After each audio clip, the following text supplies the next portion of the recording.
What's going on, man? You know what it is, man. It's your boy Big June, man. I'm back at it. Here with another episode of Big June Sports Talk Podcast, man. Where sports discussion becomes sports debate and so on and so on, man. You know, if you're new to the channel, hit that like button, hit that subscribe button, and, tune into this amazing episode I'm about to hit y'all with. And, just working the ground. So I started a new job. A little patience and slow it on the YouTube and the Anchor and the Spotify. But I will get back to it. You know what I'm saying? Right now, just thinking about it really is a good time to be a sports fan. The NFL playoffs rapidly approaching. The NBA in full swing as well as the NHL. Shout out to all my New York Ranger fans. You know what I mean? They're looking good out there. Hopefully, carry that momentum towards the playoffs. Welcome to the sunshine state of Florida. It's hot. It's hot out here, man. You know what I mean? But anyway, it's a lot of tragedies, that has struck the sports world, since I was a young boy to now. And I'm not going to say like one of the biggest enigmas, but I would say like one of the big what ifs, as far as the NBA is concerned, would have to be, the career of Len Bias. What could have been? But, before I get into the episode and see what transpired in his brief college career, and what led ultimately to his death. I get into some numbers and read some of the stuff that I gathered doing my little research that I always do before the episode as far as, the topic. So, it is what it is right now, man. But I would like to say a message real fast to some of these young boys come up in the game, man. A lot of these episodes that I do take, man, it does happen to do with the good, the bad, and the ugly. Everything and anything in the sports world. But there's also lessons some of these episodes, man. A lot of these episodes, if you're looking at it and you're looking at the overall big picture, right? You see, like in this episode, as far as Len Bias, I'm not saying that he dealt with peer pressure because no one actually knows exactly what was going on and what he was thinking in his mind. But we do know that he was partaking in the events and abusing cocaine. So as far as, you ever feel like you need to fit in and with some of this new crowd and blend in with people, whether as far as in school or just socializing, just continue to be yourself. And it's all right to say no. You know what I mean? It's all right not to be the cool kid. And understand that, you get to let's see another day. Some people like Len Bias, unfortunately, didn't get a chance to see another day. They get a chance to fulfill his destiny, his dream. Right? But, like I said, man, without further ado, let's get into this, man. Len Bias, born in Landover, Maryland, on November 18th, 1963. He died on June 19th, 1986, at the age of 22. He was 6'8" and weighed 210 pounds. Played for the Maryland Terrapins from 1982 through 1986. Drafted by the Boston Celtics in the first round with the second pick overall in the 1986 NBA draft. All right, so let me slow it down a second. All right, second pick overall, first round, by the Boston Celtics, 1986. Played his collegiate career in Maryland with the Terrapins, right? In the powerhouse known as the ACC, right? Where Michael Jordan, James Worthy, Ralph Sampson, Duke, Christian Laettner, Grant Hill, just to name a few of the powerhouse ACC. And he held his own, more than held his own, right? Let me back up that little statement real fast, right? Consensuous first team, 1986. Consensuous second team, 1985. Two-time ACC Player of the Year, 1985, 1986. Two-time first team All-ACC defense, 1985, 1986. ACC Athlete of the Year, 1986. Right? Short, brief college career in Maryland, played all 4 seasons, right? After the draft, Bias and his family flew to Boston for an NBA club acceptance and product endorsement signing ceremony with the Celtic coaches, right? Bias was also in discussions with Reebok Sports Marketing Division on a 5-year endorsement deal package worth $1.6 million. Right? So now, got drafted by the Boston Celtics. Everything is on the upswing. In discussions with Reebok on a mega endorsement deal. Now we're talking about 1986, $1.6 million, a 5-year package as far as Reebok. Welcoming him to the league, right? It's just crazy how reading stuff, knowing what's going on, and it's about to get ugly, you know. And one of the monikers of this platform, Big June Sports Talk Podcast, is we discuss everything and anything, the good, the bad, and the ugly in the sports world, right? So now, here we are, drafted, meeting up with the coaches in Boston, in discussions with Reebok on an endorsement package deal, right? On Thursday, June 19th, Bias drove to an off-campus gathering and returned to his dorm between 2:30, 3 a.m. in the morning.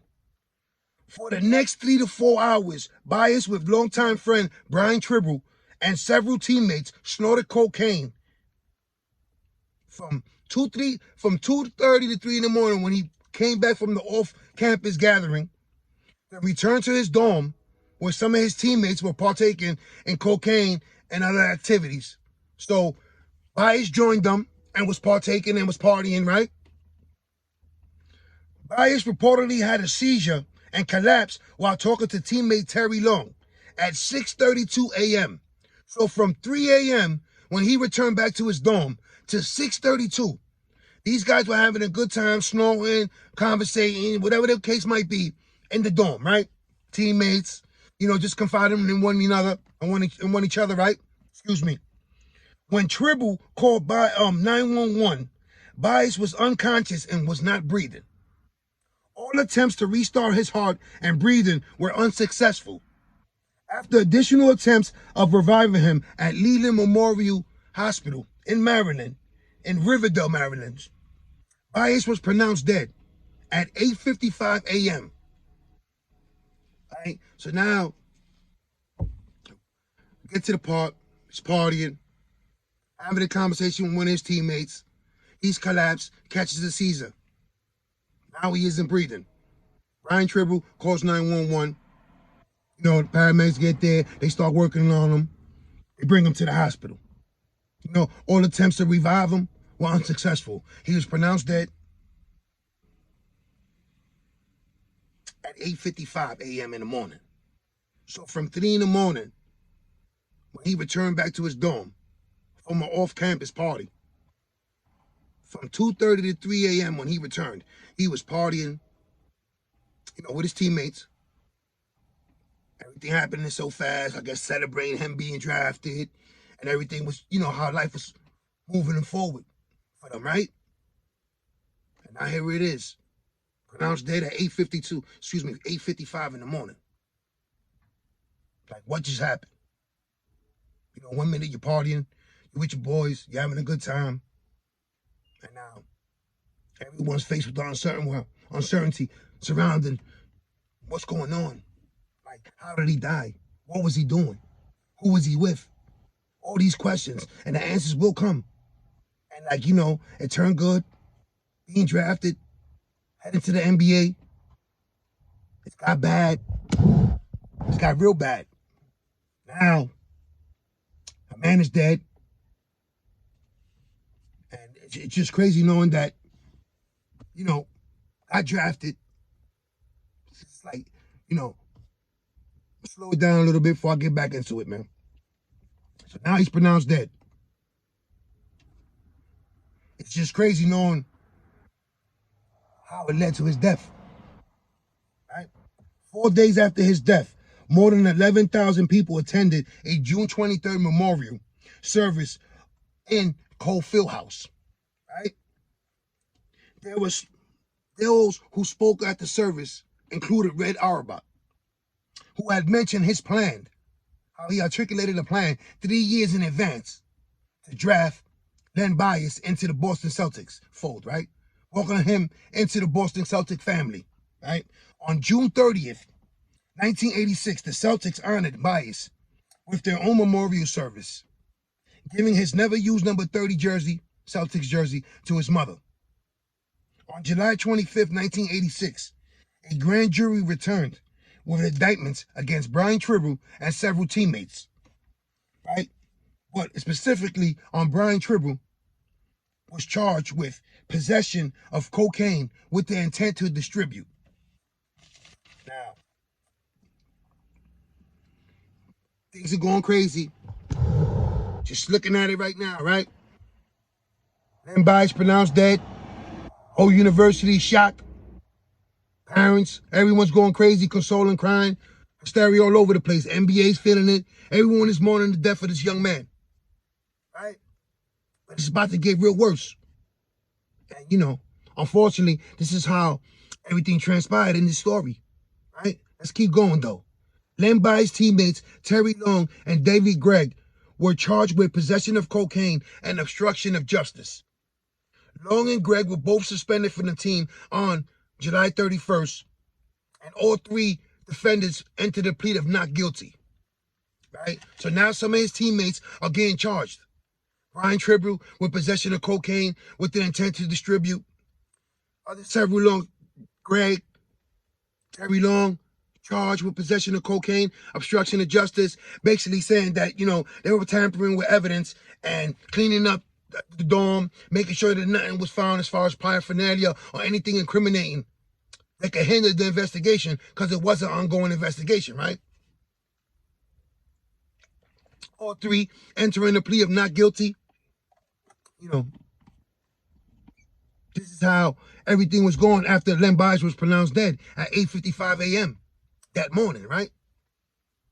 On October 20th, 1986, prosecutors dropped all charges against Long and Gregg in exchange for their testimony against Brian Tribble. So basically, prosecutor says, you know, we don't want y'all. Y'all just little guppies. We want the big dog. We want the shark. So in exchange for your testimony against Brian Tribble, your ex-teammate, want y'all to point the finger on him and basically say everything was his fault. And we're going to let you guys go with a slap on the wrist, right? That's basically what is going on in exchange for their testimony, right? On October 30th, the grand jury added 3 more indictments against Brian Tribble, right? 1 count of conspiracy of obstruction of justice and 2 counts of obstruction of justice. Also that day, his roommate, Kenneth Mark Forbes, was also charged with perjury for lying to the grand jury about the last time he had seen Brian Tribble. The state ultimately dropped the charges against his roommate, right, Mark Forbes, on March 24th, 1987. And the jury acquitted Brian Tribble of all charges related to the death of Len Bias. All right? Excuse me, I gotta do it, man. You know. So now, Brian Tribble stood trial, was acquitted of all charges related to the death of Len Bias.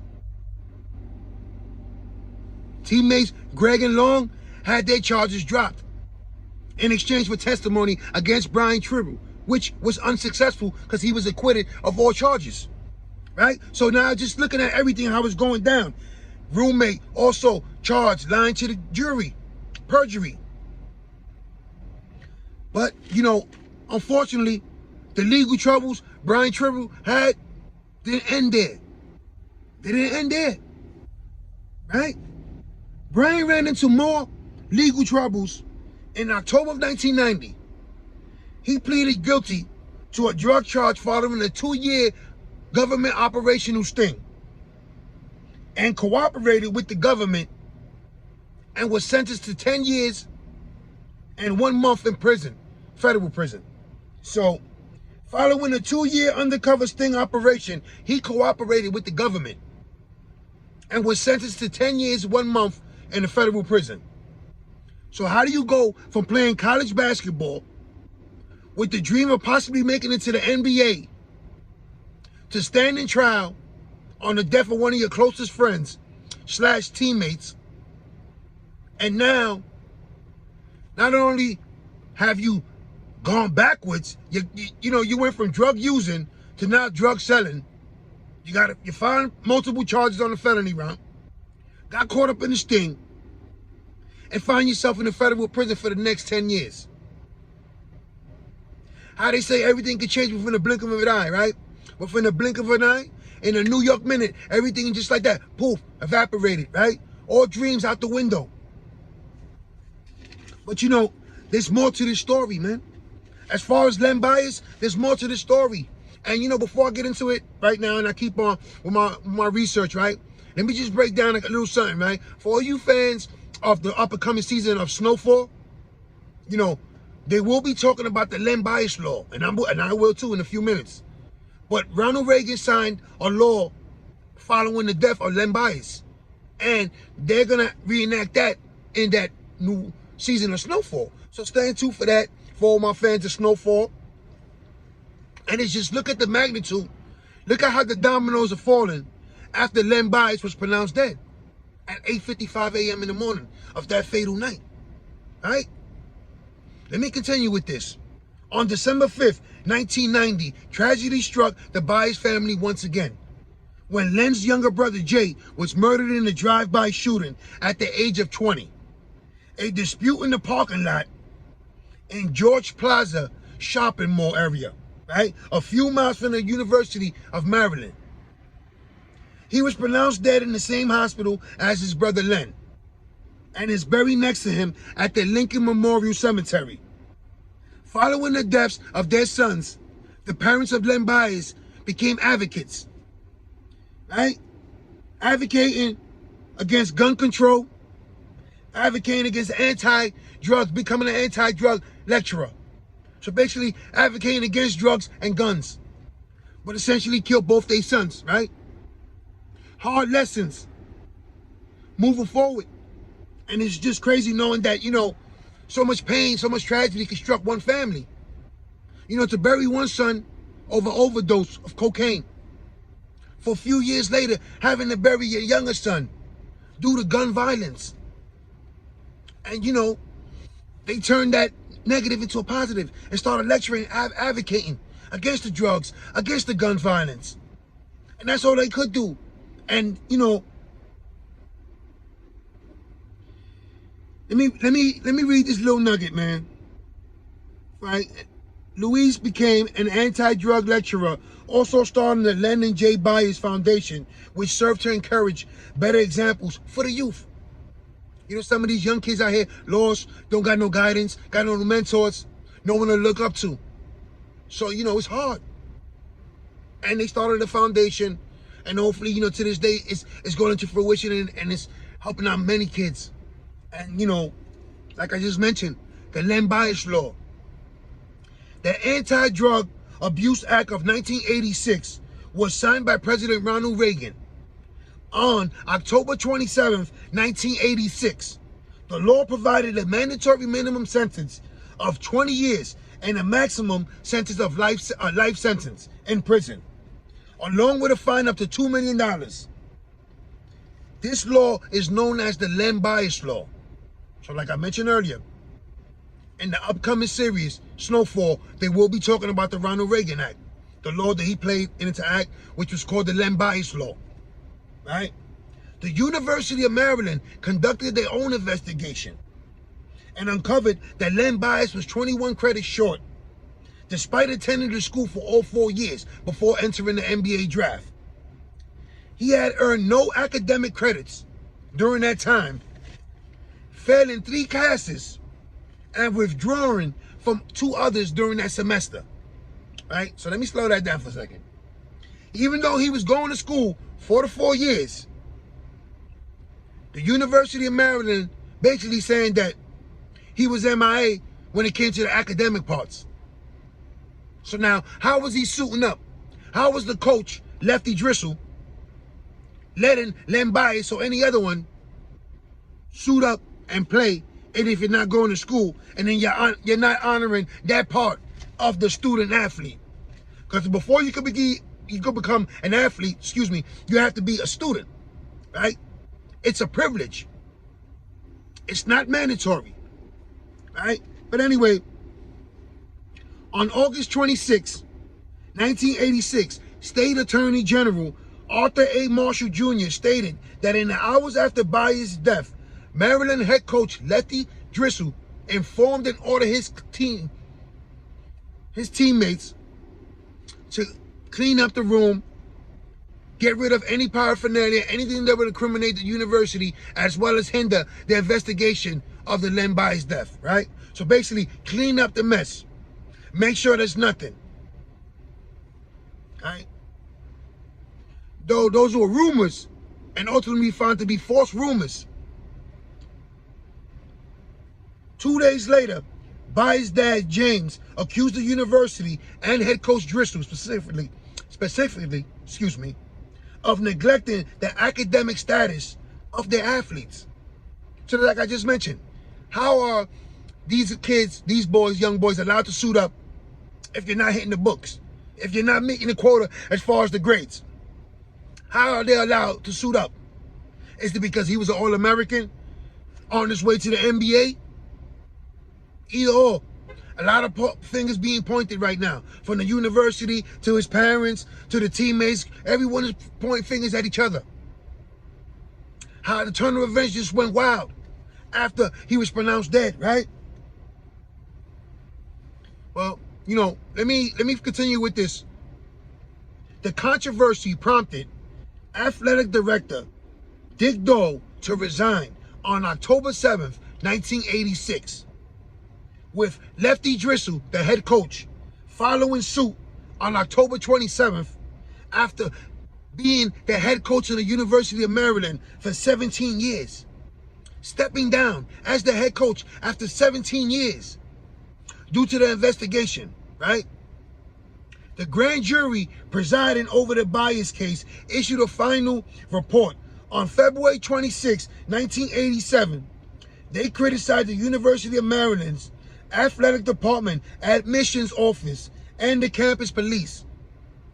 So like I mentioned earlier, a lot of finger pointing. You know, these answers were not what people wanted to hear. And it was ugly.